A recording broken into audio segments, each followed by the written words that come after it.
What's up, everybody, and welcome back to All the Things Sort of Truth. I'm Nate, and I'm hanging out with my wife, Jade. Hey, guys! And in this episode, we're going to be getting into Chapter 2 of Wizard's First Rule. First, though, in Terry Goodkind news, last week we mentioned that Terry has 2 new books out, and I wanted to get into the latest one that he has out a little bit more. It's called Hateful Things, and it's the second book in the novella series, Children of Duhara. Hateful Things released on July 22nd, and it sold out, like, super quick. I didn't expect it to sell out at all, really. Now, you're talking about the hardcover copies, right? Right. Okay, because I bought the digital version. I was like, how do you sell out of digital copies? That must be really popular. I think it's just been so long since he got into the Richard and Kaylin series that everybody has been waiting for them. I mean, I can't really blame him. I was really excited when we learned about him, too. Now, there's going to be 5 of them, right? Yeah, he's going to release another one every 90 days. Oh, man. So it's like one book, but spread out over a period of time? Yeah, I think so. They're all like short stories, like short chapters in the story. Okay. Hey, I dig it, man. Normally, what happens when we buy a book is Jade will get to it first because she's the quickest reader, as long as we have an actual physical copy. And she'll blow through it in like a week. And then she'll have to wait for me to catch up over the next couple of weeks. And however far we get into the book is typically what we end up talking about. And then we have to stop because I'm not far enough yet. And we kind of play with that nice edge until I finally get to the end of the book. And then it's no holds barred. And with this one, actually, I haven't, because like you said, we don't have the actual hard copy. I haven't even touched this one yet because I've been focused on doing this. That's right. I am 2 books ahead of Jade. Yeah. That has never happened in the history of ever. So I'm pretty excited about it. Especially not with this series. Usually with this series, I get it before you do. Right. The other thing that I wanted to mention in Terry Goodkind news is that since he started releasing these novellas in April, he reopened his website, actually, with a whole new website showing off these books, and he opened a new Facebook group, the official Terry Goodkind and Sort of Truth Book Club, which me and Nate are both a part of, and it's been a lot of fun watching all of the people in there talk about rereading it, and that's one of the things that got us really excited to start this up again.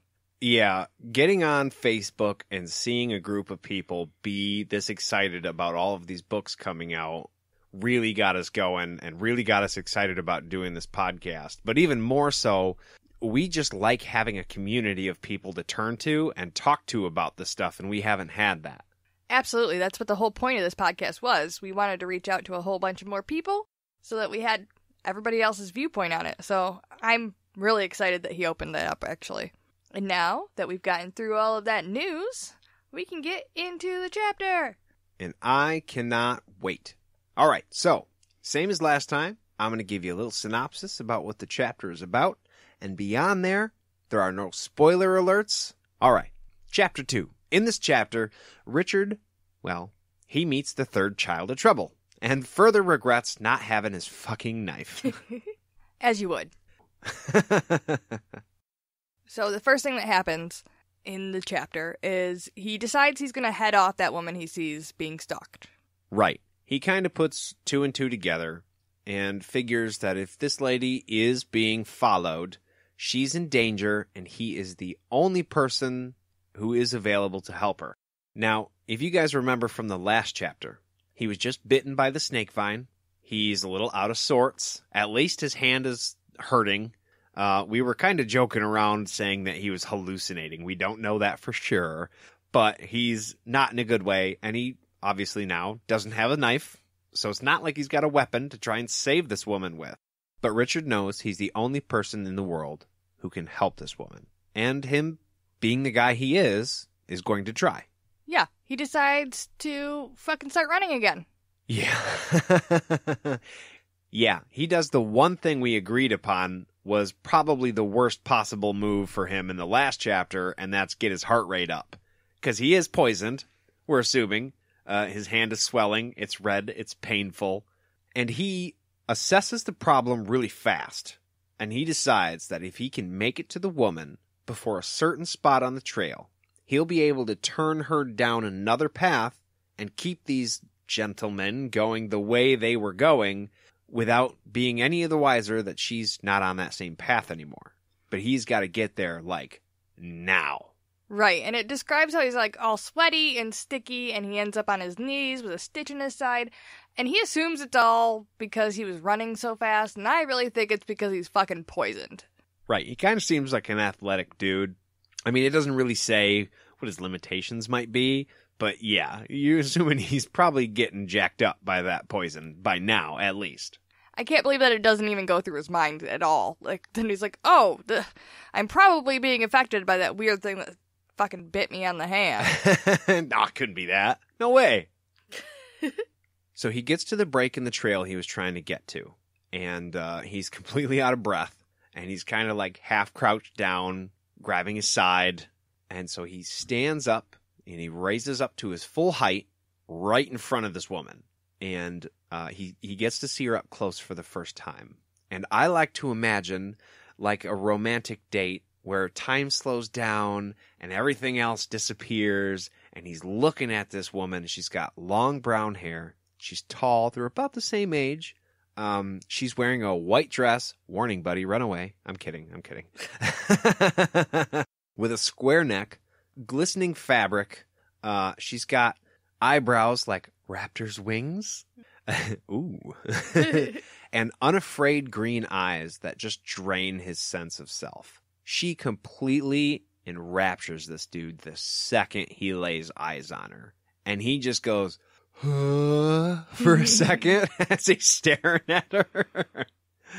And, you know, it goes on to say that she looks like she's intelligent. He gets that vibe from her, and he feels safe. Like he's always known her.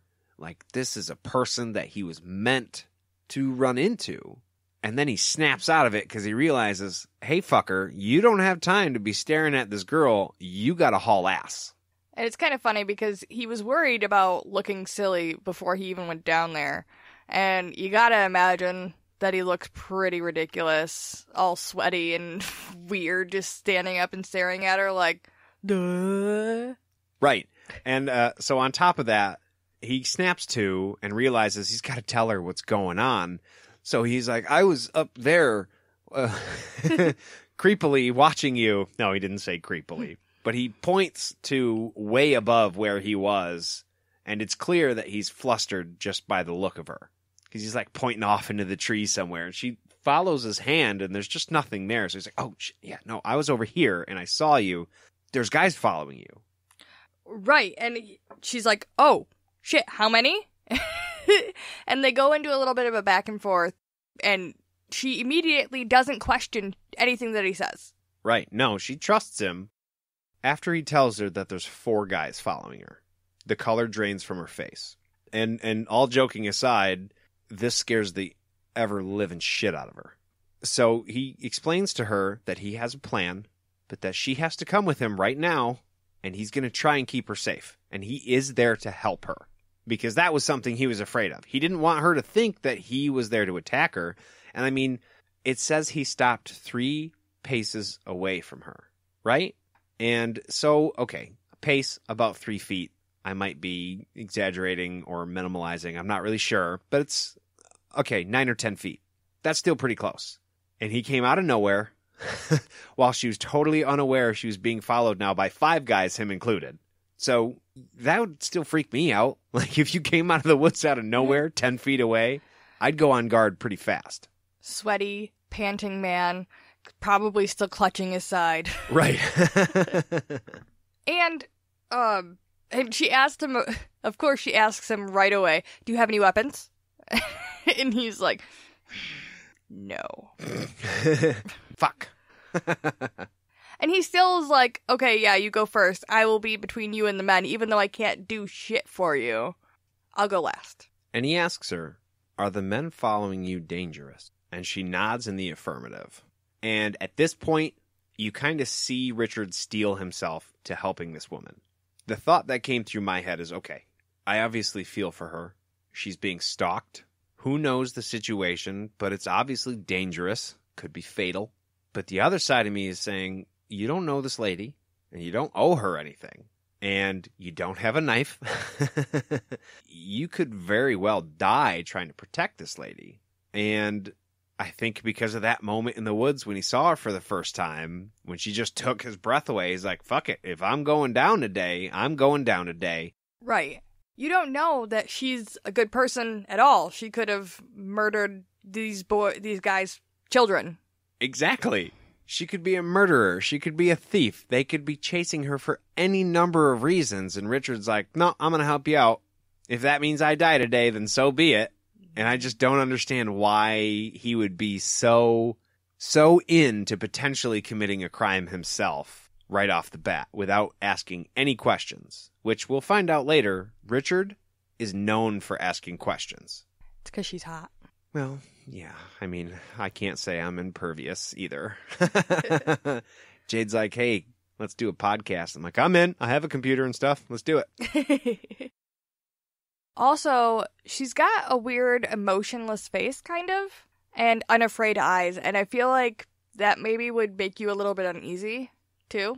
Like, you don't know what this lady's been through that's causing her to be such a hard ass when there's 4 dangerous men following her. But I wouldn't be so quick to just be like, oh, yeah, I'll protect you. Yeah. You knew she was scared when you told her there was 4 guys following her, and she showed fear on her face. But since then, nothing. She's been a stone wall. And I could see Richard having some sympathy for this poor woman who's being chased down in the woods if she was terrified looking. You know, like, oh God, well, here, let me help you out. Fuck, I can see you're afraid. Let me protect you. That's not her. No. She's just like, oh shit, I didn't know I was being followed, but she's still keeping a level head on her shoulders, even though she's afraid, but she's not showing that on her face at all. Right. And also, he didn't ask her if she had a weapon to be like, hey, just give me your knife. Yeah, that never occurred to him. That's probably because of the poison. Yeah, probably because of the poison. They end up taking off. They're quickly surrounded by trees, and Richard's like, all right, nobody can see us right now. We're good. He's in his element. Right. Wood's guiding it up. Yep. Oh my gosh, this is what I do. And once they get out of the trees, pretty quickly they get to some like rocky areas, and it's kind of funny to me that it describes him like tapping her on the shoulder and miming that she has to be careful over the moss, and like he picks up some sticks and pretends to break them and mimes falling over, and it's funny to me because if anybody was watching them, they'd be like, dude, just like whisper if you're worried about being loud. Like, it's a very silly thing to imagine this dude, like, miming. Well, and especially now that time is a factor, you would think that even at the cost of a whisper, you would want to get things moving along as quick as you can. Right. Even if there is a little bit of an echo, if anybody is close enough to hear you whispering, I feel like that couple seconds that being quiet would gain you would not really matter that much in the long run because they're right on top of you if they can hear it. Right. They're obviously close enough to where the second you took a step, it'd be game over. Yeah. I'm sure that your steps or stepping on a stick would be just as loud as you whispering, and it's really, it's just silly. Right. But she smiles at him anyways and, like, humors him a little bit. Like, duh, you can see that I'm a skilled traveler. I probably understand all of this already, but okay, bud. I'll give it to you. Right. One of the things he notices about this woman is that she's wearing really good leather boots. So he knows that she is a traveler. It's not a guess anymore. She was walking with a purpose. She knows how to travel from place to place. She might not know how to be sneaky in the woods. That's one thing that occurred to me. He is a woods guy. These are his woods. But she is, at least she's not as naive traveling as Richard might think. Right. I mean, she's going in front of him and climbing up these rock walls, I guess. And it's not a problem for her. And he's not even really that worried about it anyways because he let her go first.